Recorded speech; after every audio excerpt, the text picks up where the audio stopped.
Hello everybody, welcome back to another video, and today I'm going to be just going over discussing how I have my Argus monitor set up.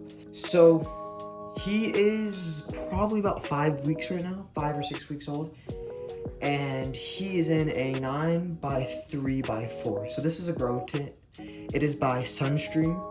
I can link this grow tent in the description below if you guys want to go check it out.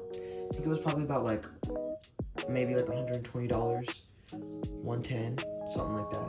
It's not gonna be able to hold him for his entire life, obviously. He's a baby. 9 feet is pretty large for a baby though. So as you can see, I have on that side, obviously, hot side on the right side, cool side on the left side.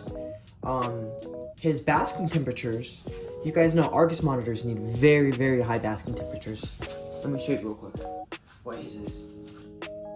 Look at that. So normally it's about 130. So on it says, okay, it says 126, but when I do it, it says 121. It is extremely, extremely hot though. And he loves it, especially as a baby. I do also, to help maintain some of the heat, I have a heat emitter in the top right corner over there. You can see the gray one in the back. That right there, that's a heat emitter. Because this tank is so large, it's kind of hard to maintain all the heat in this enclosure. And I have 3 heat bulbs right there. That one up there is a halogen bulb. That one right there is a extremely, extremely hot heat bulb. I'm not even quite sure what brand it was. I had it, I used it, it gets very hot. That up there is a daylight bulb, which has UVB, UVA. So he's got 2 UVBs, UVA, and then just a bunch of heat. I have his basking spot right underneath of it is kind of like his main hide. I can show a couple pictures or videos on screen. Underneath of that, he's kind of made a tunnel system going all throughout that side of the enclosure where he just kind of goes under. His dirt isn't I'm pretty sure it's 6 inches deep all around the enclosure, or at least in the highest spots. It's probably 8 inches. So I do plan on getting more dirt in his enclosure. Now obviously his enclosure is at ground level, which normally isn't the best thing to do when you're trying to socialize these animals, but it's a massive enclosure. It'd be kind of hard to put on the table. So it's gonna be like this for a little bit. But he doesn't seem to do bad with socializing with me on face-to-face level on the ground.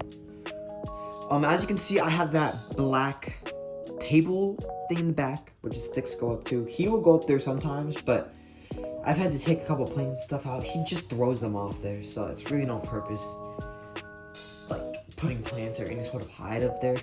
But he'll go and run up there, run back and forth. I have his thermostat hygrometer right there.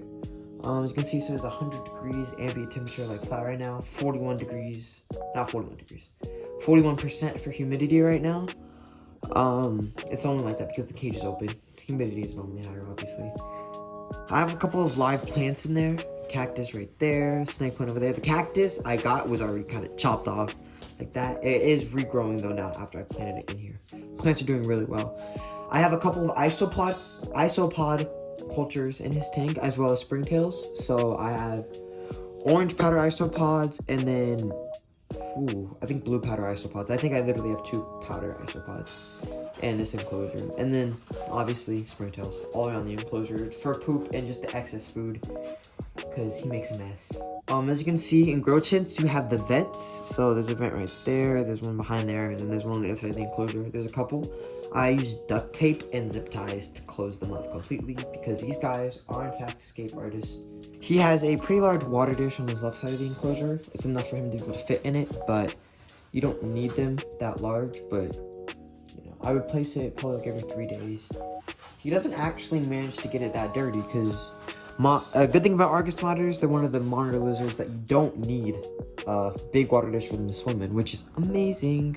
His soil is actually a mix of normal topsoil, mulch, cypress mulch, excavator sand, I think it is. Excavator clay. And then sand, regular sand. So he's a pretty mix substrate. Sorry, he's trying to run out of there.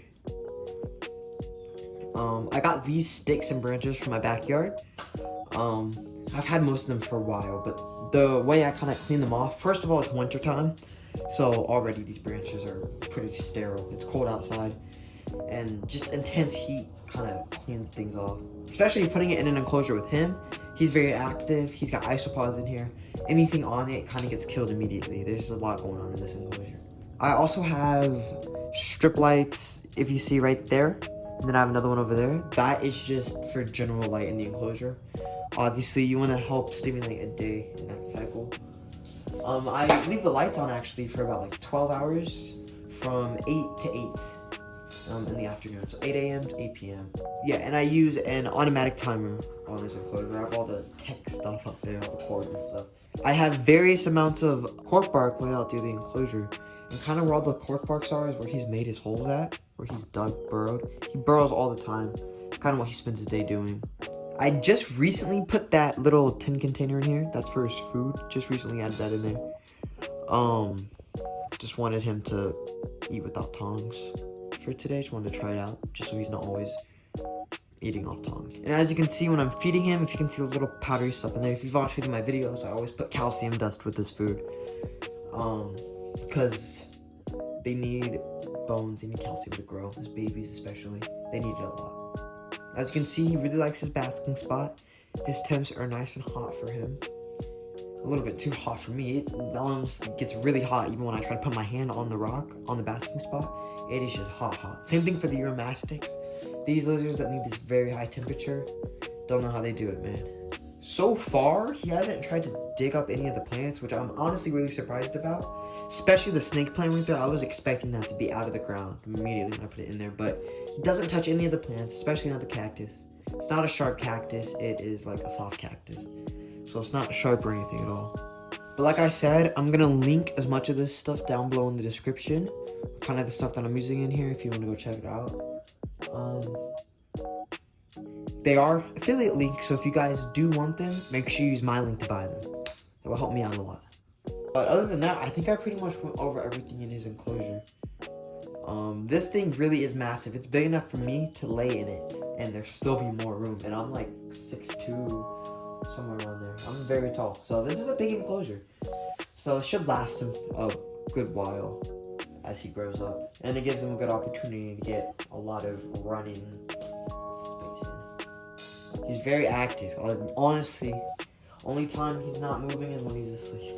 A couple weeks ago when it was getting really cold in here, I had to put a second heat emitter on the other side of the enclosure to help hold in the heat, because again, it's such a large enclosure. It's hard to maintain the heat like that. But since then, I think everything's kind of stabilized out, especially in this room altogether with all the animals. There's a lot of heat in here now, so we should be good. That's pretty much everything in this enclosure. One thing I forgot to mention, I do have heat pads, multiple heat pads on the bottom of the enclosure. It's also hooked up to a thermostat outside of the enclosure that I can control. That's just to keep the ground warm, obviously. Kind of makes it feel more natural. Other than that, that's pretty much everything with this enclosure. I don't think I missed anything. I think I got everything. He's probably escaped already like twice, but he didn't escape. I was doing handling time with him, and he just kind of walked out and then took off running before I could push him back in the enclosure. But other than that, that's pretty much it. I do hope you guys enjoyed today's video.